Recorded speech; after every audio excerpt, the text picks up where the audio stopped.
Welcome, everybody. Welcome to Socialist Action Webcast. And I would like to wish all of our viewers live and those who will watch us later on the SA YouTube a happy Red New Year. So, all the best for 2025. And I'm so glad that Comrade Jeff Mackler is here because I had greetings going out to him too from SA Canada to send get well wishes to him. And of course, Jeff is the leader of our sister party in the US. So I'm glad that you're here, Jeff. Very glad. So once again, welcome to the Socialist Action webcast. This is webcast number 1 in the 2025 series. My name is Elizabeth Weiss, and I am the Federal Treasurer of Socialist Action, a member of the NDP Socialist Caucus Steering Committee, and a past Executive Secretary, Toronto New York Region Labour Council. We acknowledge that this event is taking place on Indigenous lands across Turtle Island, known as North America. That includes the unceded territories of the Mississaugas of the New Credit, the Wendat and Haudenosaunee people, in a place called Toronto. Today, I am speaking to you from Jamaica, the West Indies, where the indigenous Taino and Arawak-speaking people began arriving 4,000 years ago. They were wiped out by the European colonial powers. We join in the fight for justice, recognizing that there can be no real reconciliation without restitution. That entails seizing the assets of the big resource corporations and returning them to the commons. Tonight's topic is degrowth versus capitalist production and consumption. The special guest speaker is Michael Roberts, a Marxist economist based in the UK. He is the author of several books: The Great Recession, A Marxist View, 2009, The Long Depression, 2016, Marx 200, An Analysis of Marx Economics, 2018, Engels 200, Is Economics, 2020, and Capitalism in the 21st Century with G. Garcetti, 2023, in which degrowth is discussed. He has also spent time analyzing the nature of the Chinese economy. He blogs regularly on the world economy and Marxist economic, issued at thenextrecession.wordpress.com. Marxists has an undeserved reputation for urging more and more production of things to overcome poverty and the necessities of life. However, is the production of more and more really the answer to scarcity? Or should our aim be to produce better rather than more? Or we need to ask, to what end should productivity increase? For whom and what costs? Requiring what level of exploitation and measured by what criteria? And how could the goal of useful production be realized democratically and equitably on a world scale before it's too late for nature and humanity? We are pleased to have Michael Roberts with us today to address this critical question. He will speak for about 45 minutes to be followed by questions and comments from you, the audience. So please join me in giving a warm welcome to Michael Roberts.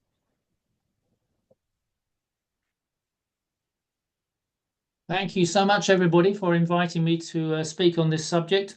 Elizabeth summed up the questions very well that we will try to discuss in this session about whether we just need more growth, whether we need better growth, or in the case of the proponents of the idea of degrowth, they're talking about less growth as a solution to the problems of capitalist excess and failure around the world. And that's their aim, or that's their approach that they want to adopt to the alternative of the current situation of production for production's sake or production for profit, as it may seem.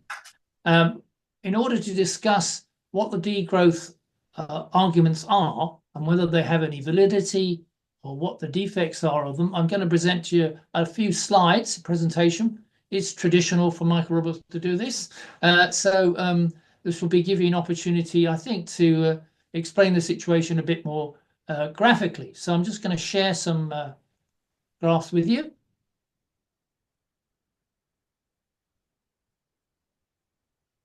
So you should be able to see that. So simple title, Degrowth. And what it starts really, might go back to the early 1970s when the Club of Rome produced a project in which they discussed the fact that a number of people came together to discuss whether it was mankind was just expanding production at a huge rate, quite unnecessarily, to the point where it was created the situation where population was growing and there were going to be limits to the ability of economies, specifying whether they're capitalist or not, to expand to meet the needs of the population. And if too much expansion, we need to limit that growth. It's unnecessary to have this unending demand for more growth. And a number of authors since then have presented this point of view, and I'm going to show you to some extent what their arguments are in this short presentation.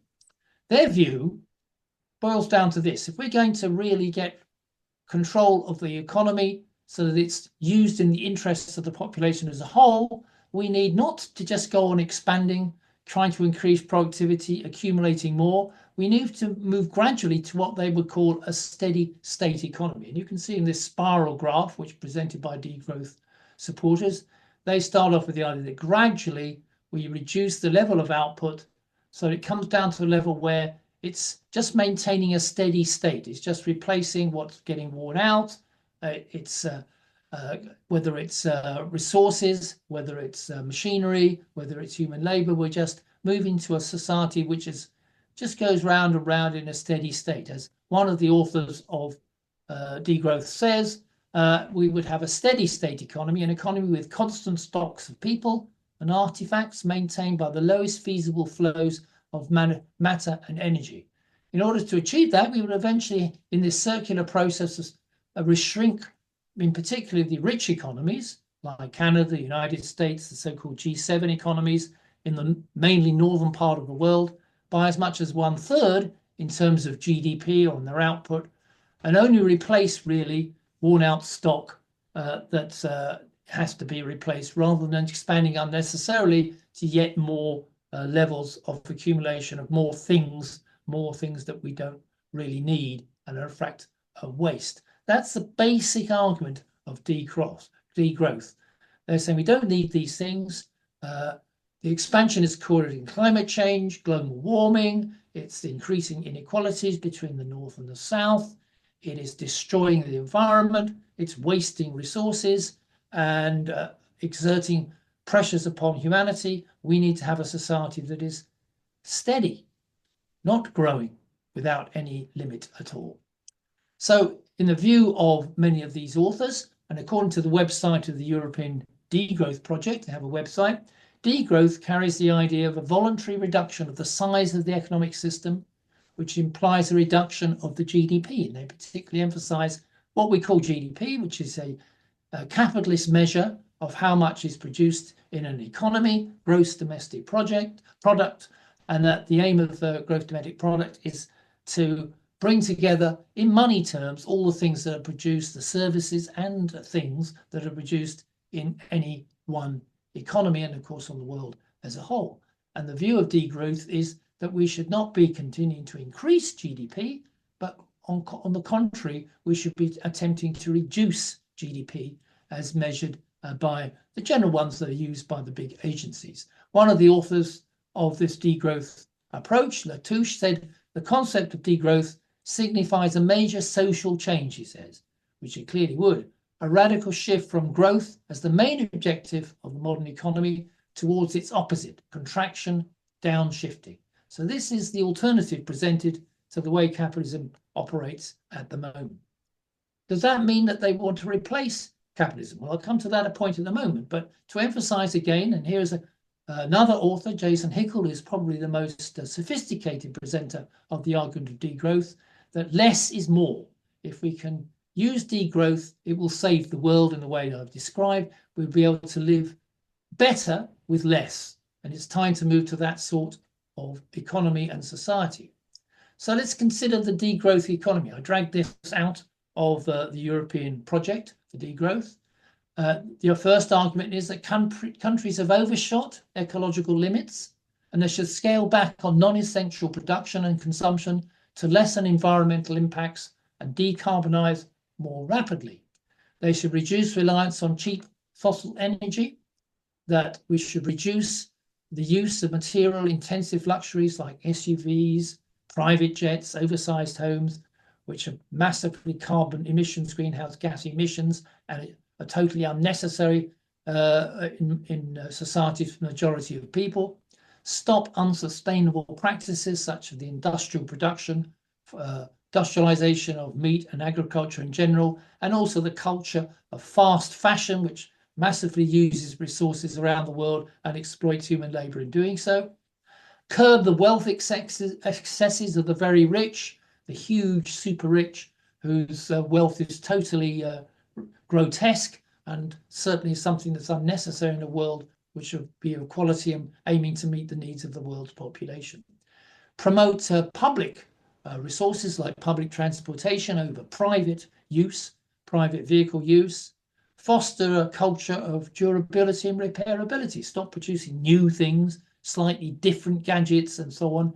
Just use gadgets that work, consumer goods and things that work well without the necessity of continually trying to replace them, repair them if they break down rather than just replace them, and all the waste that goes in as following repairing, rather than repairing, but removing and replacing products altogether all over again. The waste piles up all around the world, mostly in the third world, or they were called global south, in huge levels of garbage and so on as a result. Guarantee universal access to high quality public services like healthcare, education, childcare, and transportation. Ensure affordable housing and living wages for all. Implement a public job guarantee so that government provides jobs to those who are willing and able to work. We're funding that jobs guarantee or promise as well. So this is the degrowth program presented, and degrowth is supposed to be able to achieve all these particular things here and make it at least easier to achieve. So in some way, I mean, if you look down that list, which you have before you now, it's very difficult not to disagree. In fact, you would agree with that we need to carry out most, if not all, of these things that are presented here. The question is, does degrowth enable us in some way to achieve these particular targets for working people around the world? Is the principles of degrowth based on sustainability, circularity, which we saw before, waste not, want not, cooperation amongst people, produce things that are useful, not what is not needed, reach a certain level of self-sufficiency, sufficiency for all and excess for none, produce local, consume local, get a right work-life balance, produce less stuff and have more contact between humanity, and to open up the possible of freedom and time for people. These apparently are the principles of degrowth. You might say that they're pretty close to the principles of some sort of socialist way of looking of society in the future. So why emphasize this particular question of degrowth as opposed to socialism? I think that's the question we have to consider. And here's one of the things I found in reading through some of the degrowth authors is that as far as they're concerned, degrowth does not need the end of capitalism. For example, Latouche says that eco-compatible capitalism is conceivable. So it's to achieve all the program that we've just discussed or seen, to end some of the excesses which they've talked about, degrowth theorists. They're saying we don't have to get rid of capitalism, replace it with anything. We just have to make it be more in the interest of society in general. So we need a regulation of the economy. Is still feasible to tame capitalism and push it down the virtuous path of eco-capitalism. So there's eco-capitalism that could exist, and it will be where we have to drive programs and policies and action in this direction. Degrowth is not aimed at breaking the dialectic of capital and wage labor, so exploitation would continue under these authors' views, or interfering with the private ownership of the means of production. So again, it's not a question of getting rid of private ownership, it's not a getting rid of the class struggle or ending the profit-making system, it's just making that system be directed in taming, regulating the economy so it ends all the excesses that we've just seen in the previous program. Immediately that springs to my mind as a Marxist to know very well that this is the sort of demands or approach that we get in general from reformists in the labour movement, that they think it's possible to reform capitalism in such a way to make it operate in the interests of working people and against the interests of big business and the super rich that the degrowth people talk about. So that raises some considerable doubt to me that this idea, this use of the word degrowth on its own, doesn't really change the picture for how we can go forward towards a better society for society as a whole. For example, one of the authors of Degrowth, Daly, says a society based on economic contraction cannot exist under capitalism. So we can't have degrowth under capitalism. But capitalism is a deceptively simple word for a long and complex history. Getting rid of the capitalists and banning wage labour, currency and private ownership of the means of production would plunge society into chaos. It would bring large-scale terrorism, says Daly. So although it means we can't get degrowth without getting rid of capitalism, he then goes on to say we can't get rid of capitalism because all these things would cause such a revolutionary situation, a society in chaos, and terrorism he refers to. So we need to find another way out of this development, out of economism or belief in the primacy of economic causes and growth. One that does not mean forsaking the social institutions that have been annexed by the economy, currency markets and even wages, but reframes them according to different principles. So he's saying we continue with a market economy, we continue with a wage exploitation economy, we continue under global socialism, currencies as well, money and so on. We continue with the way things are now, but because basically that would otherwise, if we went further than that towards a completely different form of society without currencies, without markets, without wage labour, that would plunge society into chaos to get there. So reading Daly, I'm confused. I don't know what you think, but it seems a contradiction here. He starts off by saying we can't have degrowth without getting rid of capitalism, and then he presents the arguments about why we can't get rid of capitalism because we could cause chaos. So I leave you to think about whether this particular author for Degrowth has got his mind clear. Other authors, for example, want to go further than this. They're just saying it's not just a question of growth, it's the question of industrialization, of mechanization, and of moving away from a society which was simply based on agricultural labor, where people worked locally, got their food locally, and lived locally. There was no international or national system of organization for the economy. And that's the only way we can be ecologically sustainable.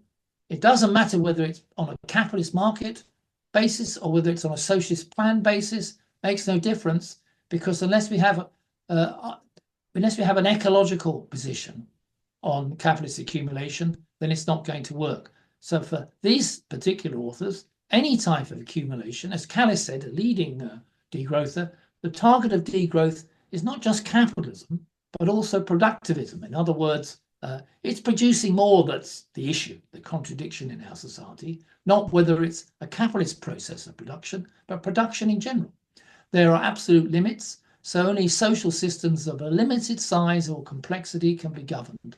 So therefore, they oppose even green megastructures like high-speed trains and industrial-scale wind farms because they see this as a process of productivism and not actually achieving the sustainable society ecologically.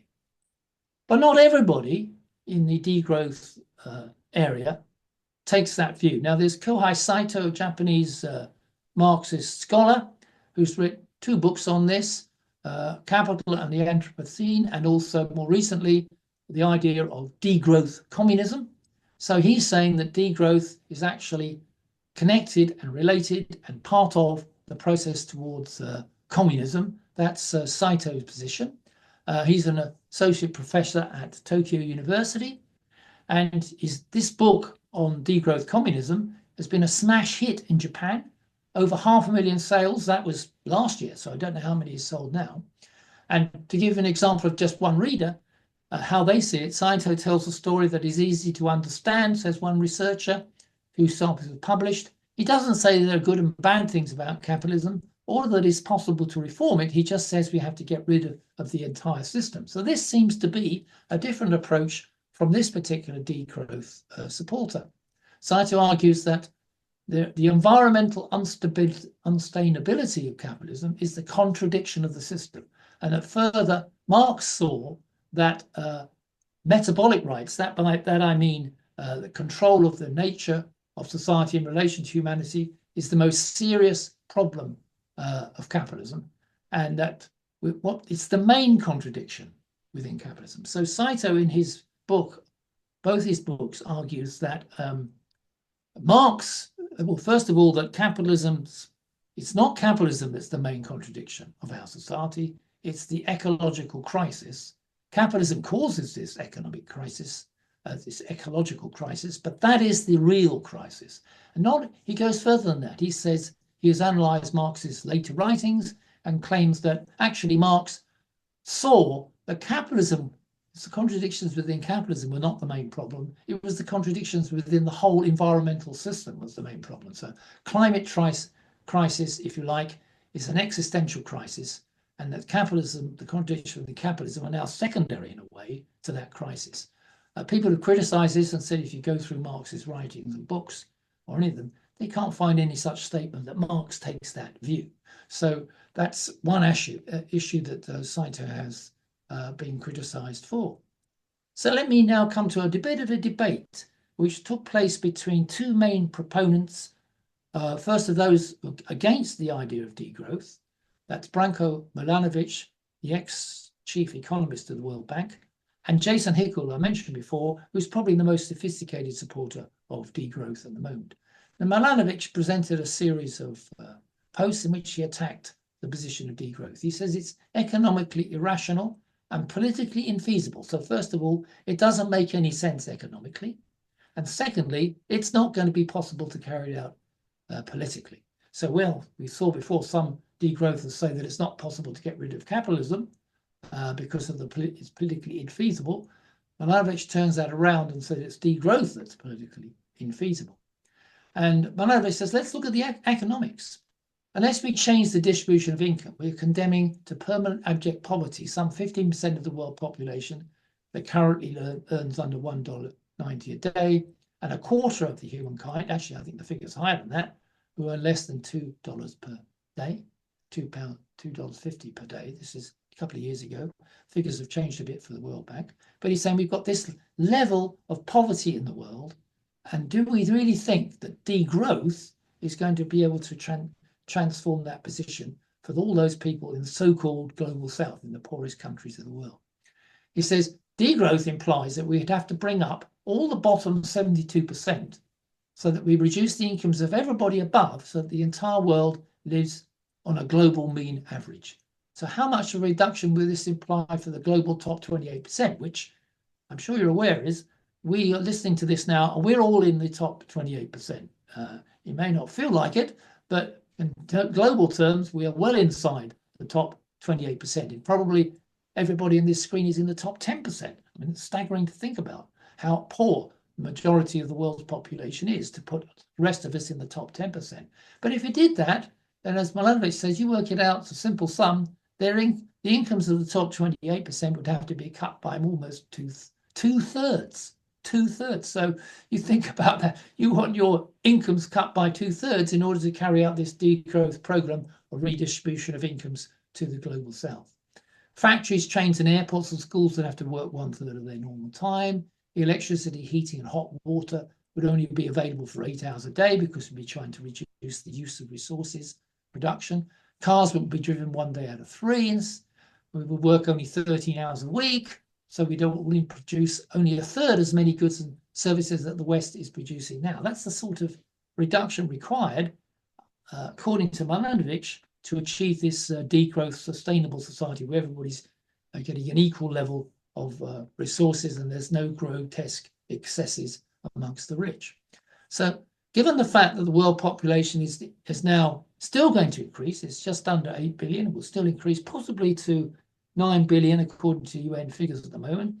If GDP is fixed at some absolute amount and actually reduced for a sizable section of the population in the global north to sustain more people, in other words, mean incomes would have to drop. So not only would there be a redistribution between the poor and the rich, if you like to call that the rich 20%, 28% would take a big cut in their incomes, but everybody would take a big cut in incomes if population still increases, and we're trying not to increase GDP or the total output of goods and services to meet that higher population.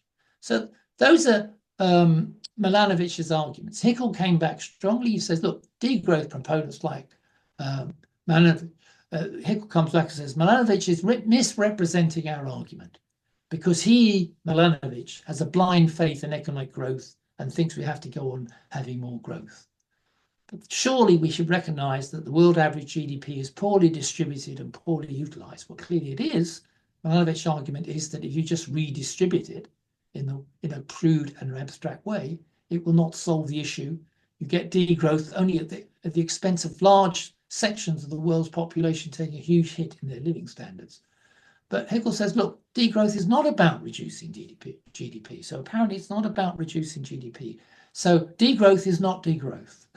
Degrowth is about reorganizing resources and energy in the direction of social need. When it comes to human well-being or social need, counting GDP is irrelevant, which I think is correct. It's not income itself that counts. It's the welfare purchasing power of income. So what people get in terms of their value of their labor power, in terms of their resources and their living conditions. That's what matters. So Hegel's saying we're not proposing we degrowth to reduce GDP.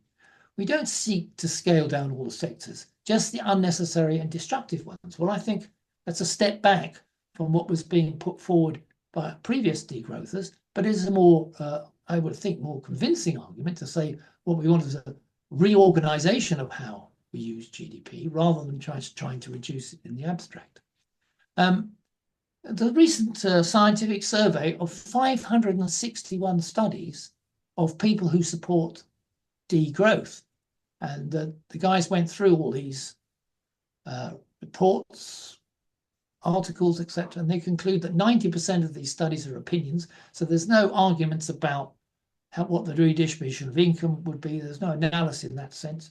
There's hardly any quantitative or qualitative data discussed about what it would mean for people's whether living standards would go up or down by their program. So it's really just an ad hoc and subjective view that's being presented by most of these studies.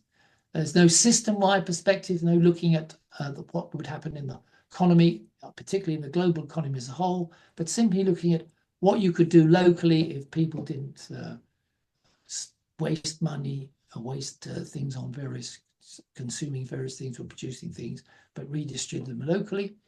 And when they looked at what support there was for the idea of degrowth, they found that the majority of any of the surveys that were done on whether the public would support degrowth, every time the majority was against degrowth strategies as being politically infeasible. So those people who were asked were not convinced that degrowth was the way to pose the question of an alternative to the contradictions in capitalism. And the point I think we want to make here as socialists and Marxists is that it's completely incorrect to suggest that Marxists are just in favour of production for production's sake, with unlimited growth in GDP or in the production of things and services. As Marx has pointed out, under capitalism, there's a massive waste goes on. Capitalist production is thoroughly wasteful with human material, just as it's wasting its distributions of its products through trade and in competition. It wastes material resources, so it loses society what it gains for the individual capitalist. We know this. If capitalists want to get an increased fossil fuel exploration or production and go into the Arctic, for example, and make holes in the Arctic to get oil out, they damage the world's environmental condition as a result of that. But they don't care about that. What gains for capitalists that matter, not the waste of resources and not the destruction of the environment, which matters to capitalists. So the wasteful, environmentally unsustainable consumption patterns of the workers' class if you say that's the situation for a section of the working class, that they buy things that they don't need, that they operate in an environmentally unsustainable environment as a result of capitalism, it's not by personal choice, it's by the process of capitalism itself. That's what I think Marxists would say in response to much of the degrowth authors' arguments. Perhaps I think we'd say that Marx and Engels saw the need for an institution of collective planning as the alternative to capitalist waste and destruction. In response to the contradictions of capitalism, we need collective planning. For example, Engels insisted on the need for socialist planning to overcome the ecological rift between town and country. A Marxist theory of metabolic rift, which I referred to, which Saito went on about, operating on a more general level, insisted on the need for a sustainable human development rather than just expansion for its sake, which damages nature, robs nature of its role in society. And perhaps one of the Marxists of the 20th century, Ernest Mandel, made a very clear point that we need controlled and planned growth with clearly defined priorities, not based on the demands of profit. But degrowth or zero growth is not the alternative to capitalism. It's an inhumane way of approaching the question, an abstract way, which doesn't really take us forward and doesn't explain to working people how we can change society. Surely the goal would be to scale down ecologically destructive and socially less necessary production while protecting and indeed enhancing parts of the economy aimed at human well-being and ecological regeneration. I think this is quite an important, if you want, theoretical point, or at least a point which helps us to understand the difference here. The degrowth is a concept which can be applied essentially the same way, both to wealthy countries and poor countries. So it's an abstraction. It's talking about reducing GDP levels, not about what's actually composed within that GDP and which bits of GDP we would like to expand and which bits we want to reduce. It just looks at the question, at least on the level of just talking the slogan degrowth, although Hickel presumably would disagree, rather than looking at the quality of that GDP and the nature of that GDP, whether it's in the interests of working people or in the grotesque excesses of capitalism, whether it's in the interests of the environment and society as a whole, or whether in the interests of the profit of individual capitalists. I mean, the real problem in the world at the moment is overcoming the imperialist exploitation of the global south by the big multinationals and banks and institutions and those within the global south of the world, their own businesses of the wage labor there, transforming the existing mode of production and creating a sustainable level of production. I mean, it's clear that many countries in the south with very low per capita incomes, which we've just been discussing, could not possibly afford degrowth. They have to have more growth in that sense. They could use sustainable development like real needs as access to water, food, healthcare, and education. So what we're talking about here is we just have an abstract term of degrowth. It takes us no way forward as far as I can see in providing an alternative to the terrible situation that capitalism is creating throughout the world. So let's just like to summarize now key points that I've just described so that we can just see whether they're relevant to what you want to discuss. So degrowth says they're opposed to this growth obsession. Growth. That's not the way to look at the world ahead. We must get people to recognize that growth is not matters. What communists go on about GDP all the time and GDP growth. This is not the issue.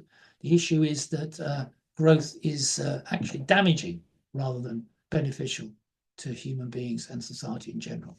And in fact, there are absolute limits to growth. We'll run out of resources, environmental resources, natural resources, if we just go on growing and accumulating and producing. This productivist approach is only going to bring us to an existential crisis, as Saito argued. So we're against productivism, says the degrowthers. We should be against productivism. I put it in quotes because that's the term they use, and the accumulation that flows into that. If anything, we should return to a more simple society, a simple agricultural process, local produce for local people, away from these huge expansions of international trade in food and so on, which is destroying the environment, adulterating the food, destroying local communities and so on. Another aspect of their position is the degrowth myth. So although having said all those things, but there are points we have to take up about growth. First, in my view, we're not saying, Marxists are not saying that we want productivism, we just want growth, growth, growth for the sake. Accumulate for the accumulation's sake is actually a capitalist position, not a Marxist one, and that we're not productivists. That doesn't mean to say that we don't see the need for the expansion of the economies around the world, particularly in the global south, that they can meet social need. And as I pointed out, both Marx and Engels were aware of the environmental and waste environmental damage and the waste caused by capitalism, and how there was a contradiction between what the capitalists are driving for and the maintenance not only of decent conditions for human labor, but also for nature itself. So what we need is not degrowth as such, but planning for social needs. A couple of authors here, Mandela mentioned, Max Huber, around now, who also produces some good stuff on explaining how planning for social needs could operate in a socialist economy, or an economy where production is not for profit, where accumulation is not for accumulation's sake. And as I say, degrowth seems to have an abstract view, which is just reduced GDP, which will be totally inhumane, not only to the global south, because it wouldn't really do anything, they need more growth there, but also it would mean an inhumane policy for large sections of working people in the so-called global north as well. So it's putting in this carte blanche idea and slogan of degrowth doesn't take us any way forward.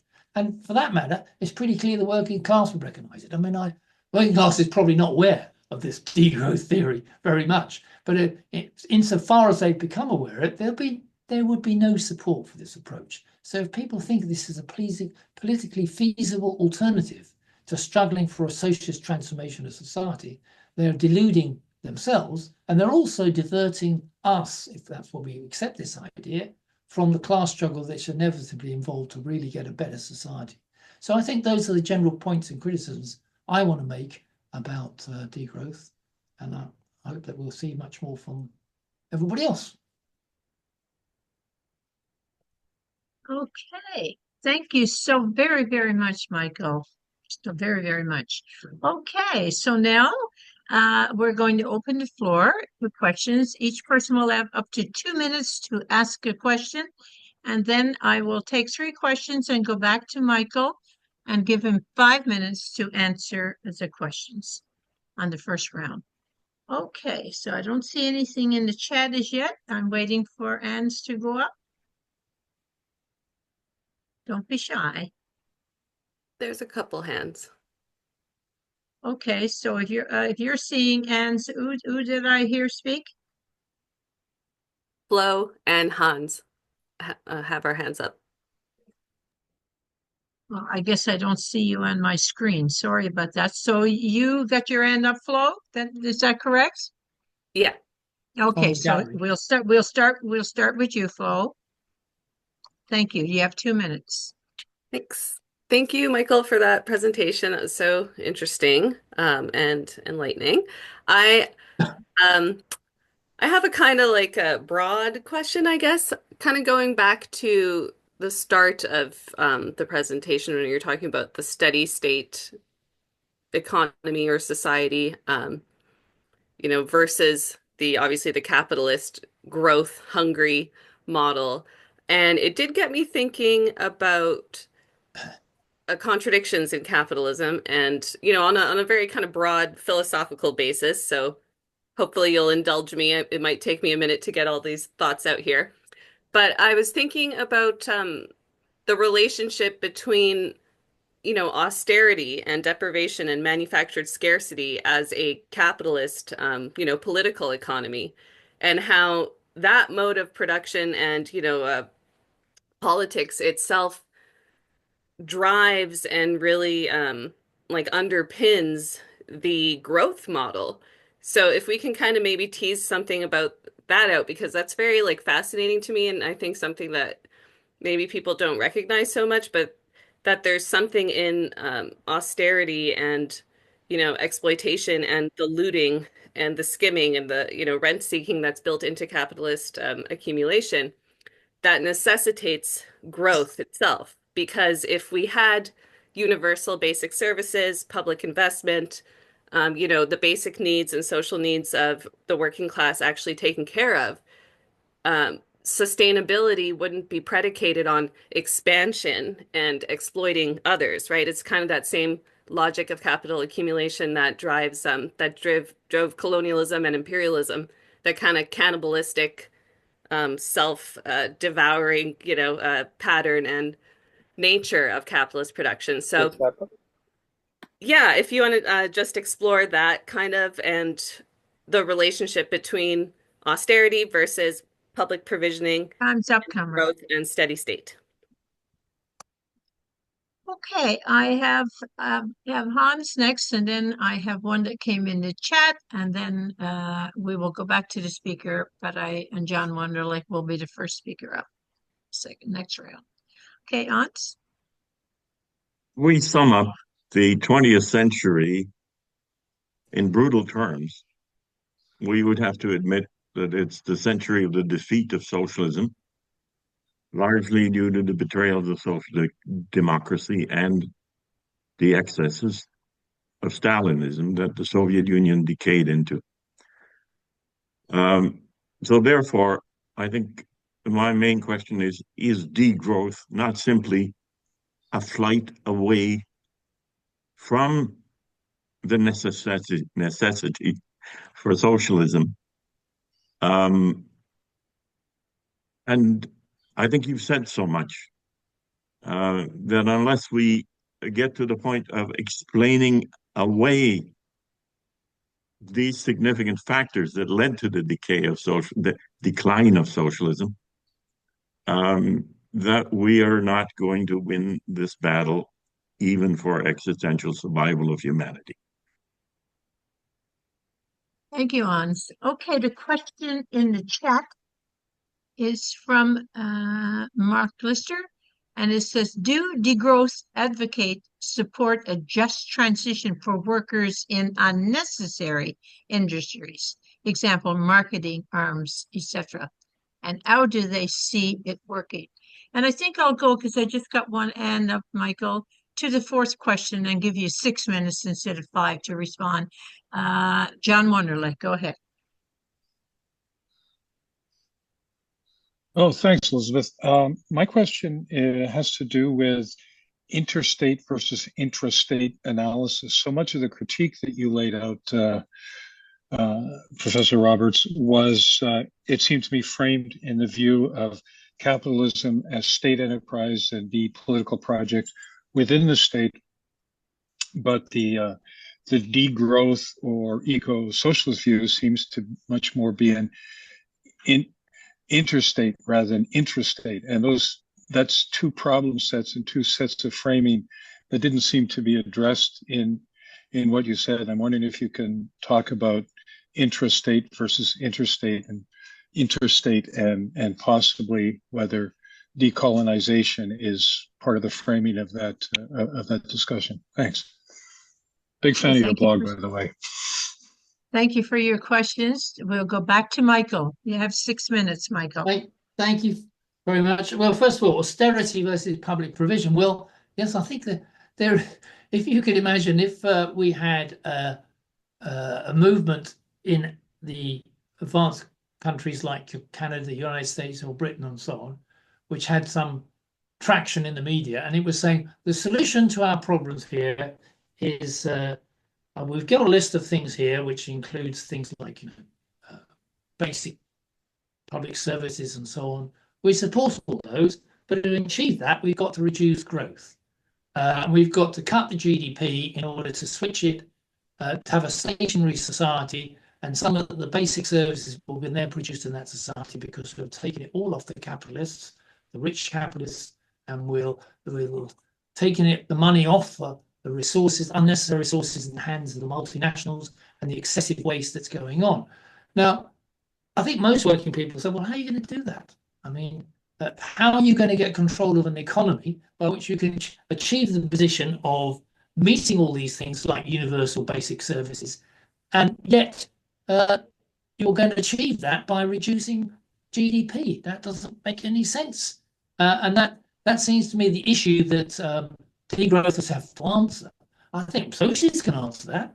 We would say, well, we want basic public services, and they would only be possible if we hold control major sectors of the economy, the banks, the big firms. We bring them into a planned system for investment where we divert resources away from arms, away from marketing, from advertising, from capitalist profit to the areas of basic social need that people need. That program, when we present that amongst the public at large, or even small groups, in my experience, gets a lot of support. We know, we look at the data, for example, on public opinion polls and public ownership.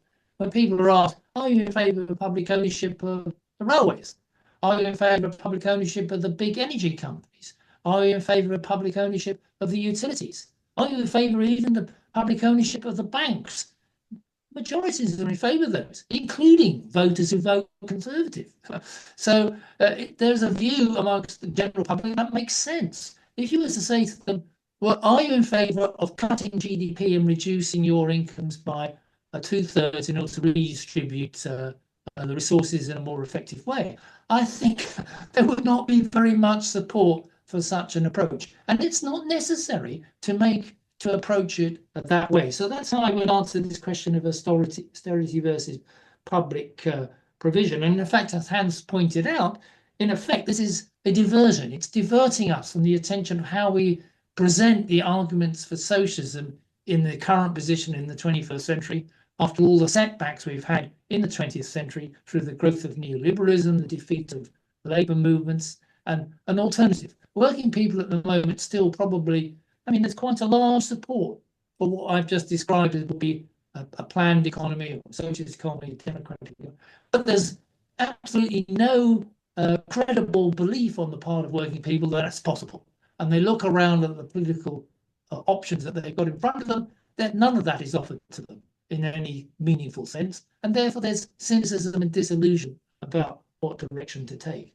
I don't think adding a degrowth slogan to our position, socialists, would help us very much in transforming that position. So again, it's a politically infeasible and diverting factor that's involved in this process. And I think John says, well, degrowth is talking globally, and when we talk about GDP, it's national, so it's national versus global. True.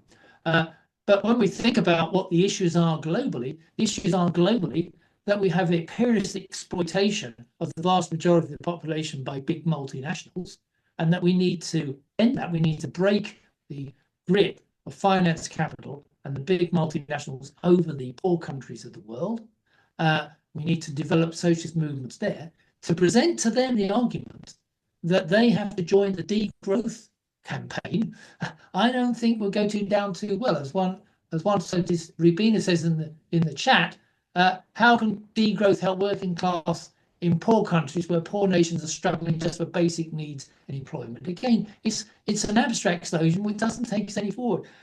If you want to debate with Jason Hickel, and that's the person to debate with, then he will say, we don't mean that. We don't mean that. We want a redistribution of resources in the interest of the population as a whole. Well, if that's what you want, why do you need the phrase degrowth? That's my reply. I can't understand why we need to have this particular term or slogan or program presented to us as something better than what we can present as a socialist alternative.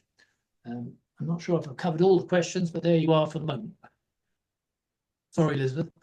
Hey, thank you. Yes, I think you covered also the one that was in the chat. The other one, I don't know, is from Desmond. What are the steps of degrowth and simultaneously better growth, and how do we implement these? If you haven't answered that one. And that's the only one. I don't see anything else in the chat, and Yeah. I'm looking for hands on the screen, Carrie. I don't see any. I'll come back to you, Flo, if there's no first-time speakers. Barry, go ahead. You're muted. Okay, thank you, Chair, and thank you, Michael, for a very stimulating talk, very well illustrated presentation. I'm going to ask rather prosaically a question about quantity. We know that there's enormous waste in the trillions of dollars where it concerns military production. In fact, the military is the chief user of carbon fuels in the world. And I'm talking about more than one military, but one in particular comes to mind. Advertising, false advertising more often than not, and packaging, excessive packaging, unnecessary, duplicating packaging. And I'm just wondering, and I'm not putting this on you, Michael, but if there's some way to quantify that waste in just those areas and any others you want to add, I think that would help us to bridge the gap between what we advocate as socialists for, a healthy society, a good society, and what the bourgeois experts tell us is just not feasible. And the second point, I guess, is a little bit more emotive. There's a catastrophe unfolding in Los Angeles. I don't know if Jeff is going to draw attention to it because he lives in San Francisco, which is not too far, closer than I am. There's a catastrophe unfolding there. Thousands of buildings have been destroyed, over a dozen people killed, and it would be much higher if this was a third world country where it was happening. With the exception of Cuba, which takes good care of its people. It's catastrophic to see what's happening in Los Angeles and California, not unlike what happened in British Columbia just a year or so ago, and what happened in Florida not so long ago. So really, that poses the question, how can we afford not to address the proliferation of carbon fuel emissions into the upper atmosphere? How can we not see that as an area that must be cut? That a lot of the oil and gas must simply stay in the ground, and that the workers in those industries have to be retooled and re-educated to perform useful work, perhaps in house building or in childcare provision, whatever the case may be. So those are my sort of remarks and questions. Can we quantify the waste? Thank you very much. Okay, so I'll go back with 5 minutes for these. So Desmond's question and Barry's, and then I'll come back to the audience. Go ahead, Michael. Yeah, well, Desmond says, what are the steps to degrowth and simultaneous better growth, and how do we implement these? Well, quite sure, but I think Desmond's saying, if we're not going for degrowth, what are the steps to get support for better growth? Well, I think basically discussing the idea of a plan that meets social needs rather than private profit, and which just an accumulation, hugely wasting not only in consumption but also in production and resources that we have under capitalism known as remind you of the quotes of Marx and Engels on this question about waste. And as has been pointed out by Barry, that it would be great if we could quantify just how much is being wasted and misused under the capitalist system in terms of resources of human labor power, not leaving aside the environmental damage, which is one thing, but just even on the level of looking at within GDP, how much of that is just unnecessary production. To give the due to degrowth, raising the theorists who are raising this question of unnecessary, excessive production in areas which don't help social need for the majority of people in this world. So we know about arms spending, which is in the hundreds of, it's in the trillions. In the case of the United States, it's currently hitting $1 trillion a year. Just think, if we transferred $1 trillion a year away from arms spending and we put it into socially needed areas, not just on welfare, but on providing jobs for people to be transferred from fossil fuel industry and other environmentally damaging areas to more socially useful areas for the population, $1 trillion would go a huge way. I mean, President Biden, with his last week, will, if he had the opportunity, remind us he introduced a program which he called the Inflation Reduction Act, which didn't make any sense, but within that was $1 trillion is going to be spent over 10 years to try and transform the US economy into something more successful and productive, not necessarily in areas that mattered, but $1 trillion over 10 years. Every year now, the US is spending $1 trillion on arms to carry out wars and maintain 731 bases around the world, including Greenland, in order to sustain the position of US imperialism. Well, if that's just the US, I mean, I know the rest of the world's arms spending doesn't add up to the US. The rest of the world in total doesn't add up to the US arms spending. But if we, in the case of the UK, for example, which obviously I can do a bit more about, we're spending 2.5% of our GDP on arms, just alone, to produce useless weapons, which don't work apparently in Ukraine, in order to help the US to sustain their position around the world, 2.5% of our GDP, which we have a UK finance minister, we call her a chancellor, who is absolutely in a state of desperation. She doesn't know how to get growth. We talk about degrowth. She doesn't know how to get the British economy going. And yet she's already raised taxes and cut welfare and so on. But she's not going to cut arms spending of 2.5% of GDP. If she had that in her hands, she could transform the position every year. But it's even worse than that, because all the NATO countries are now being asked to go to 3% or 4% or 5% of GDP in order to continue this position of NATO, which is no longer a Western European defense quotes organization, but a global organization designed to maintain the military position of the United States and its allies. That's just one area you can quantify very easily. But as Barry said, think about all the advertising and waste. I don't know about you, but I am sick to death of putting on the TV set and seeing a load of completely pointless ads, usually about betting, in our case of the UK. I mean, we seem to be wanting to bet all the time, gaming and so on, massive expenditure. The richest person in the UK is the head of Bet365. She's the richest person in the UK because people spend money on hoping they can get their lives transformed by putting bets and the tremendous promotion of that. And because we've seen that in the question of smoking and all kinds of other areas where there's total waste, massive expenditure goes on, pharmaceutical spending, advertising for all sorts of low obesity drugs and all kinds of other things that go on all the time. It's a huge, huge waste of money when a publicly owned National Health Service could actually aim all those resources that are wasted on advertising for drugs in the direction that meets people's needs with decent hospitals, without waiting lists, without meeting the difficulties that so many people have with their disabilities and illness. And you know, well, I don't know about Canada, but in the US, life expectancy is falling, and the level of conditions in the health service is deteriorating, although it's the most expensive health service in the world as a percentage of GDP. So the US is spending 16% of its GDP on health, but more of that ends up in health insurance and in doctors' fees. And 30 seconds.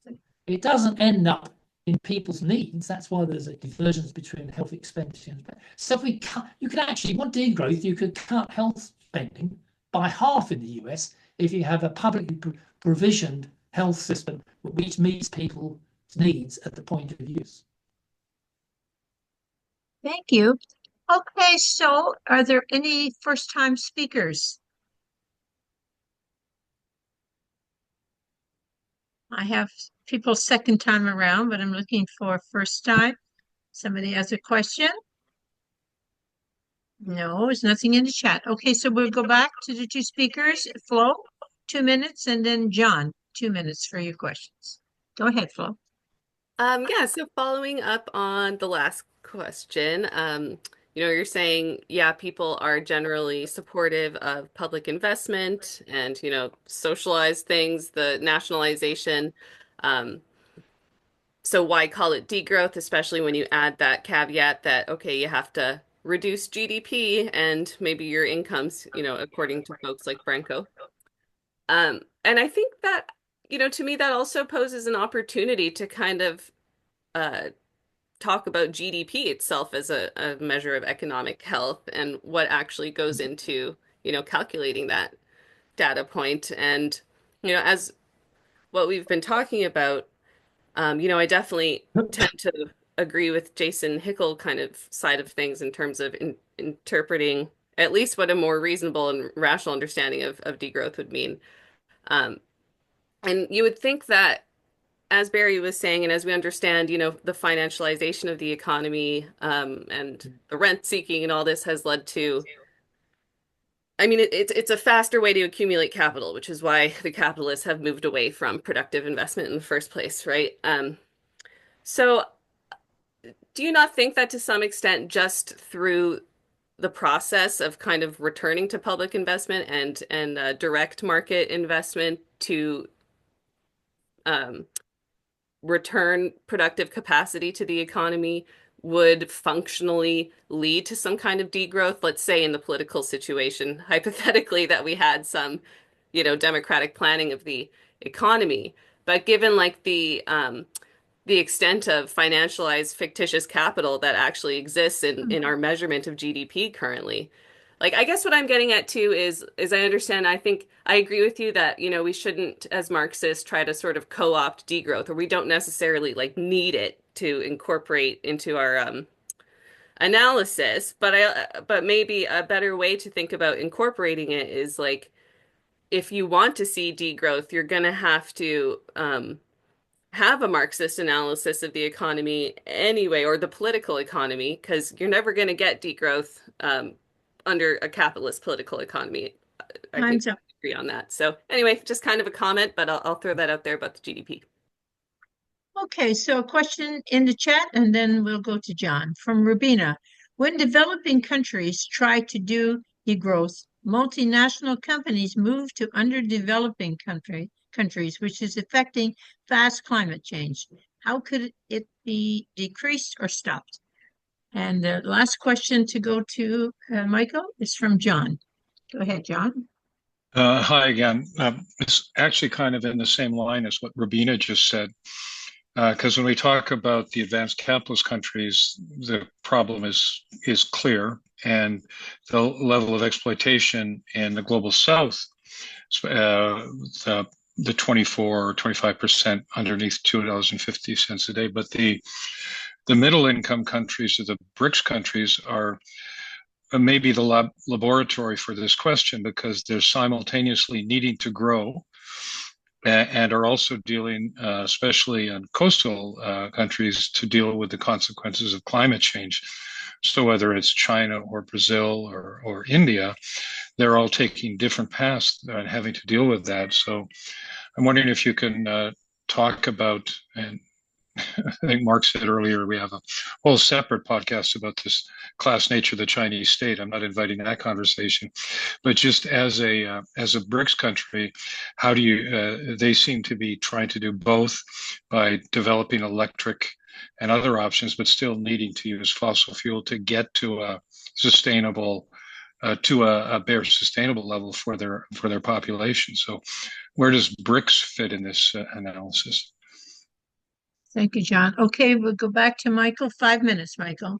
Well, thank you. Flo's point about GDP is very relevant, it seems to me, that GDP is a measure introduced by a mainstream economist back in the 50s called Simon Kuznets, because they wanted to measure the health of the capitalist economy. They want to see, and from the point of view of capitalists, they want to see whether there's increased production, more sales are being made in monetary terms of goods and services. They needed a measure of that they could use to gauge what was going on. So gross domestic product became that key measure, which Kuznets worked out as a way of using. You mentioned before that, before they had GDP, they didn't really have a measure. There was just a view of things were going up or things weren't going so well. They didn't have a very clear. It's trying to be more precise from the point of view of capitalist calculation. But of course, GDP is full of all kinds of things which we, as socialists and working people, would consider are not really improvements in the health of society. It might be of interest to capitalists. So as you correctly say, a big increase in financial profits of the big banks and insurance companies is in GDP. But for us, how does that help society and the majority of people? So GDP is a completely inefficient, inadequate measure of what is really worthwhile for society as a whole. It's quite a good measure for capitalists. So that's why we poor old economists, whether we're Marxist or not, have to look at it all the time in order to make a judgment of how well capitalism is doing, because that's what the capitalists are considering. Of course, they don't like to talk about what really matters for capitalists is how well profits are doing. You never see that much except in the pages of the financial pages about how each company is making a profit. But economists don't talk about profits and profitability in GDP. They only talk about production or investment or consumption. You go into GDP and look at the composition of GDP, there's nothing about profits.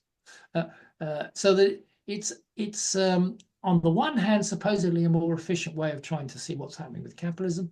On another way, it's hiding what the true contradictions are in capitalism and its health.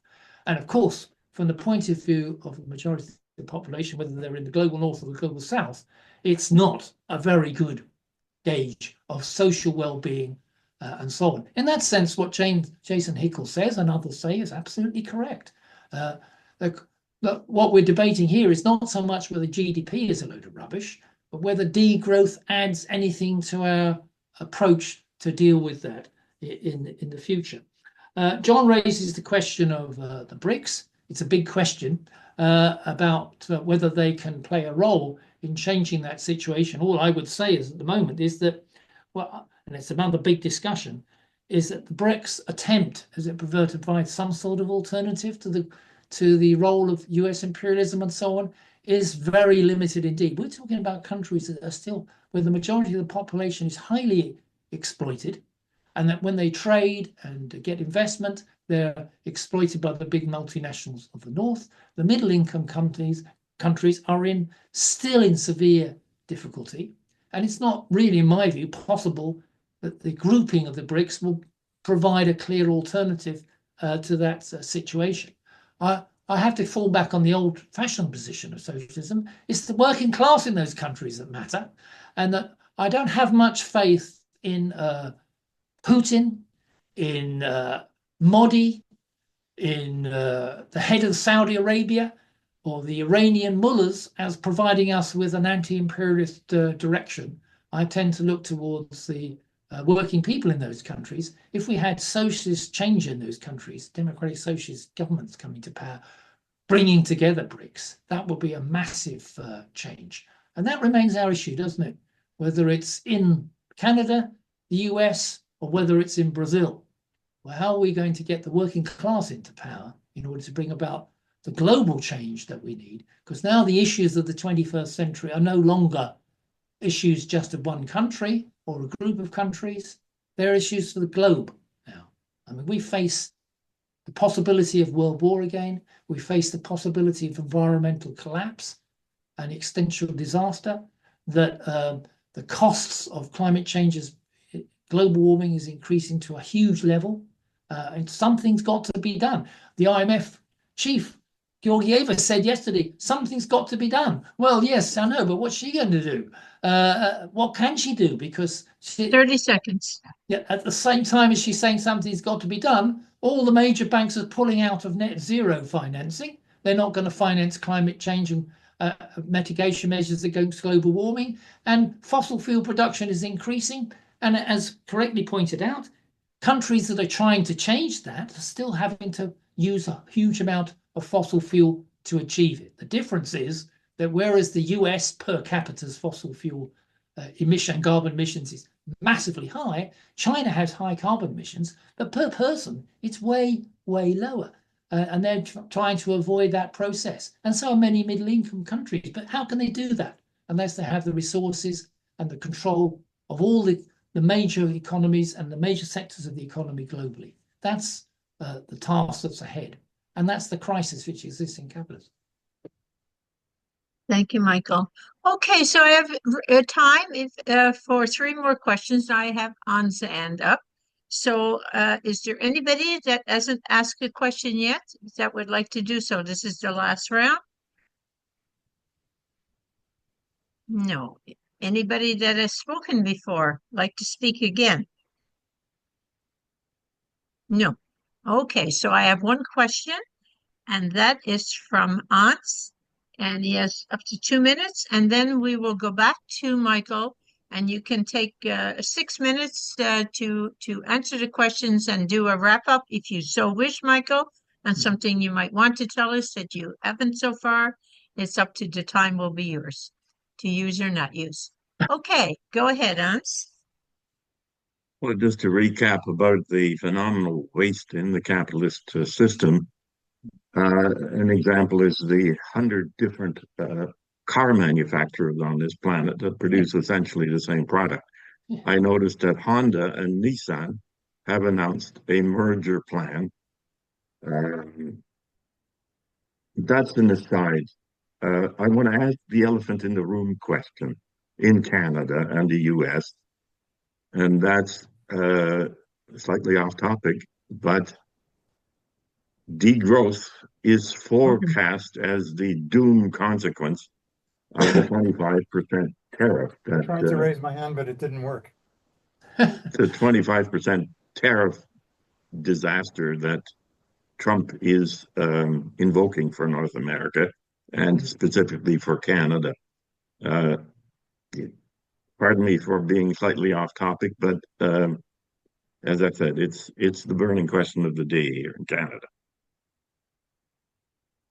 Okay, so I see another hand up, a late hand, but I will give him the opportunity. 2 minutes, and then we're going to go back to Michael. Barry. Yeah, my apologies. The raise the hand symbol wasn't working on my on my screen, so apologies. But I'm simply going to add to the argument I made earlier by reading a sentence from Monthly Review magazine, which this is the summer edition, Imperialism in the Indo-Pacific, which is where 60% of production occurs. If we don't address that issue there, then there's going to be little progress. But in the final article on China and decarbonization, the following is written. To achieve the target of limiting the global temperature rise to 1.5 degrees Celsius, 80% of global primary energy demand must be drawn from renewable energy sources by 2030. Yeah. 2030, that's 5 years from now.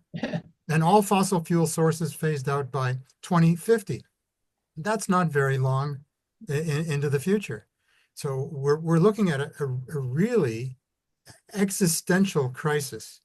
And regardless what anybody will say about what is feasible and not feasible, unless these targets are achieved, and I'm not saying it has to be through degrowth per se, but transforming the nature of production and consumption in like capitalism, then there will be no capitalism, no socialism, no working class.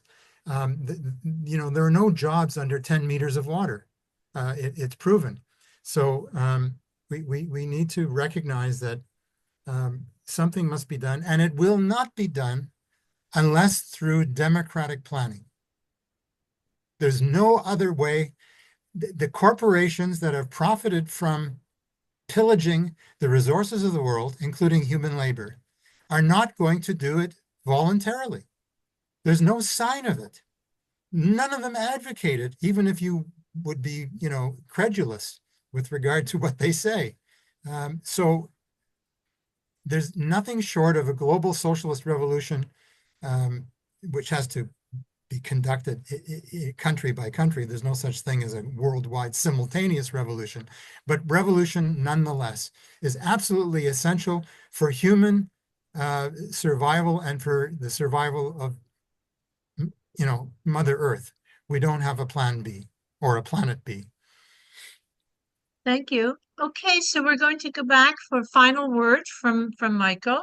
You have 6 minutes if you wish them, Michael. Go ahead.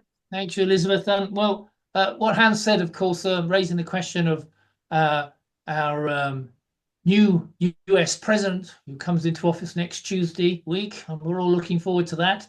That when he comes into office, he's made very clear what he wants to do. That he's going to raise the tariffs across the board for most countries. He's using this as sort of a bargaining weapon, I think, to force various countries to carry out policies that will be interests of the US. He is he's making a bonfire of regulations on fossil fuel and climate change mitigation. He plans to do that. So, it'll be drill for more oil and so on. So all the process of tariffs, of getting rid of regulations on the climate and so on, that's his program. And his program also is to increase the position and strength of American capital against other capitals, for that matter. So the purpose of this exercise, I think somebody put it the other day, that we're returning to the Monroe Doctrine, where the US has its sphere of influence in North and South America, including you lovely people in Canada. You will be told what to do, and that sphere of influence will be maintained. Who cares what happens to what's going on in Europe? Europe can go down a sinkhole as far as he's concerned, because the important thing is to keep America strong in the Western Hemisphere. And as Barry says, it's the Western Hemisphere, or the Pacific Hemisphere, which has always been the direction in many ways of American imperialism, that becomes the crucial point. So are we going to see a further measures of American imperialism's influence over the rest of the faster expanding part of the global South, which of course is East Asia and so on, and in particular China, Indonesia and so on.